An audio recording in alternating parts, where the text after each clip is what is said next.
গত ৭ জুন ২০১৮ তারিখ ফরিদপুর জেলার নগরকান্দা থানাধীন তালমা ইউনিয়নের চর মানিকদি পাগলপাড়া গ্রামে গ্রিস প্রবাসী আবুল হোসেন মাতব্বরের অষ্টম শ্রেণী পড়ুয়া ছেলে আলাউদ্দিন মাতব্বর, যার ডাক নাম ছিল অন্তর। ছেলেটি রাতে তারাবির নামাজ পড়ার জন্য বাসা থেকে বের হয় এবং মসজিদের উদ্দেশ্যে গমন করে। অতঃপর তারাবির নামাজ শেষে অনেক সময় পার হয়ে যাওয়ার পরও যখন সে বাসায় ফিরে আসেনি, তখন তার মা জান্নাতি বেগম আশেপাশের এলাকায় এবং আত্মীয় স্বজনের কাছে খোঁজাখুঁজি শুরু করে। কোনো সন্ধান না পাওয়ায় পরদিন মা জান্নাতি বেগম নগরকান্দা থানায় একটি নিখোঁজ ডায়েরি করে। ওই দিন রাতেই জান্নাতি বেগমের মোবাইলে একটি অজ্ঞাতনামা কল আসে, যে কলে ৫ লক্ষ টাকা মুক্তিপণ দাবি করা হয় তার সন্তান অন্তরের মুক্তির জন্য। অন্তরের মা তার স্বামীর সাথে কথা বলে একমাত্র সন্তান অন্তরকে উদ্ধারের জন্য অপহরণকারীদের কথা মতো ১৪ জুন ২০১৮ তারিখ পুলিশের উপস্থিতিতে উক্ত এলাকায় একটি সেচ মেশিনের ঘরে ১,৪০,০০০ টাকা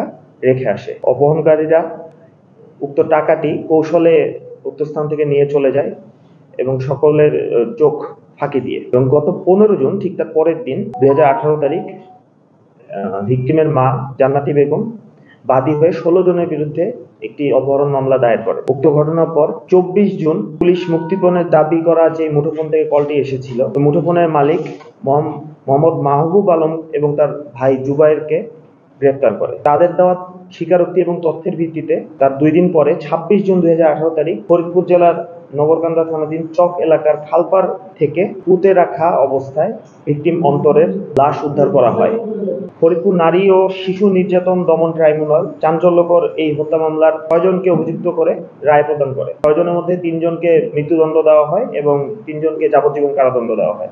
বিজ্ঞ আদালত কর্তৃক মৃত্যুদণ্ড ও যাবজ্জীবন রায় ঘোষণার পর ৬ জন আসামির মধ্যে ৫ জন রায় ঘোষণার সময় হাজির ছিলেন এবং তাদেরকে জেল হাজতে প্রেরণ করা হয়। এবং এই ৬ জন আসামির মধ্যে একমাত্র যাবজ্জীবন কারাদণ্ডপ্রাপ্ত আসামি আজিজুল শেখ, ইনি পলাতক ছিলেন এবং রায় ঘোষণার পর তিনি আত্মগোপনে চলে যান। এই রায় ঘোষণা, চাঞ্চল্যকর এই মামলার এই রায় ঘোষণার পর র‍্যাব ১০ সিপিসি ৩ ফরিদপুর ক্যাম্পের একটি আভিযানিক দল উক্ত আজিজুল শেখকে গ্রেপ্তার করার জন্য গোয়েন্দা নজরদারি বৃদ্ধি করে এবং এই তদন্তের এক পর্যায়ে আমরা তার অবস্থান শনাক্ত করতে সক্ষম হই। এরই ধারাবাহিকতায় গতকাল ১৭ মে ২০২৪ তারিখ দুপুর আনুমানিক ১২ ঘটিকার সময় র‍্যাব ১০ সিপিসি ৩ ফরিদপুর ক্যাম্পের একটি আভিযানিক দল ফরিদপুর জেলার ভাঙ্গা থানাধীন একটি এলাকায় অভিযান পরিচালনা করে।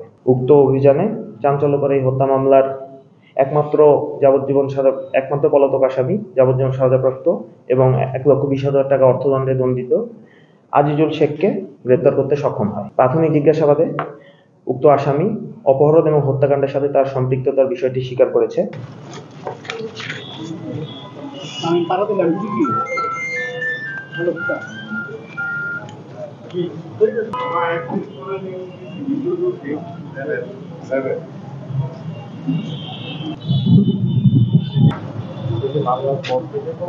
মামলার পর থেকে